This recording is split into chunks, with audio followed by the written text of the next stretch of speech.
कमजोर हो गया है, लुगाम दीजिए आप उसको।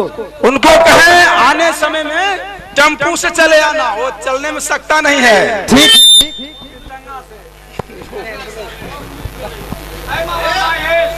आयो चाचा ये सुनियो ये वचन हमारा, सुनियो वचन आयो रानी सोना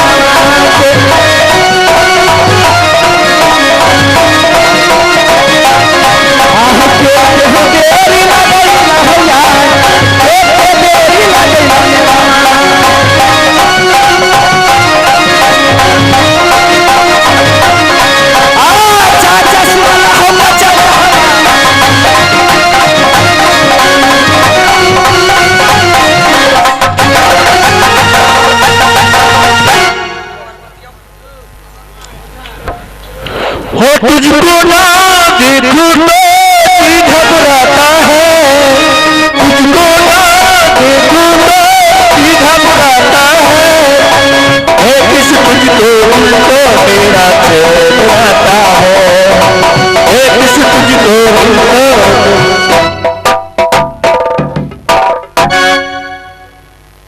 हेलो भाभी सोना, चाचा जी पीछे रह गया, उनको बात छोड़ो, मैं चल कर देखता हूँ।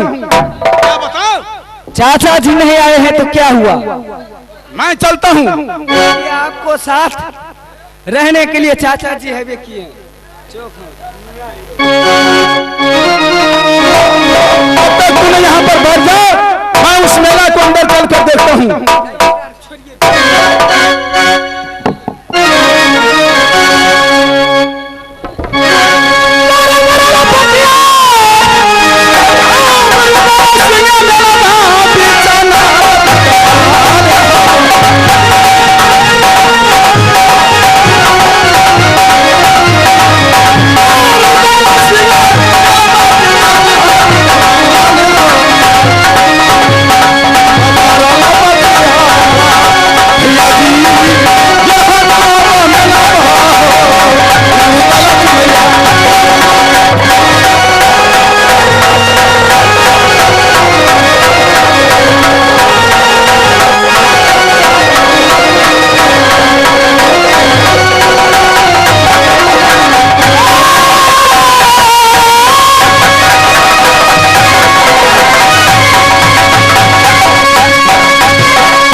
चुका हूं, दोनों तरफ जगह छोड़ रखा है और बीच में तमकुना गिरा रखा है, उस मुसाफिर को जाकर मैं उठाता हूं।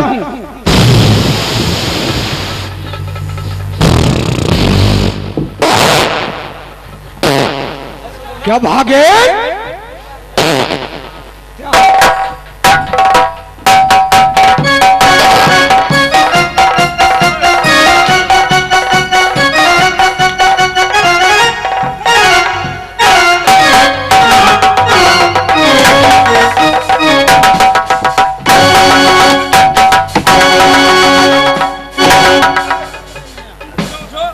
सपना में तुमसे प्यार करता हूँ डार्लिंग, तुम सिर्फ मेरी हो।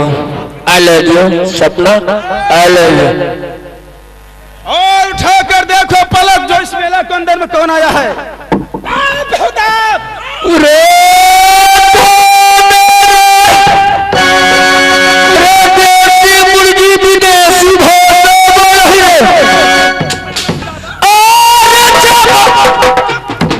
चले मैं क्यों बोलने नहीं रे तो तुरंत नहीं बात है रे तोरा नजर में हमारी बीमारी वाला सेंटर ये तमुकना तुम्हारा है ना? तोरा बाप कितना है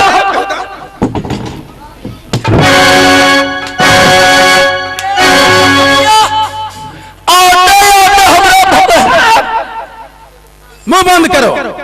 साला तुम्हारा साथ मार कोई है? मामला गड़बड़ है। ये सिरका सिरकी को साथ करो तुम्हें। ए भैया ये सिरका सिरकी हमरा ना है तो उसका अंदर कौन है? लेडीज है। लेडीज तुम्हारा है ना? हाँ हाँ भैया लेडीज तो हमारे है। डाका उठाओ से। ए दोनों बहुत बदमाश है हमरा गप सुनो। ठीक है मैं डाका उठाता हूँ। क्या? ये तो मोन बढ़ गए हो। अरे तुमको सिरका सिरकी अंदर जाके उसे उठाएंगे।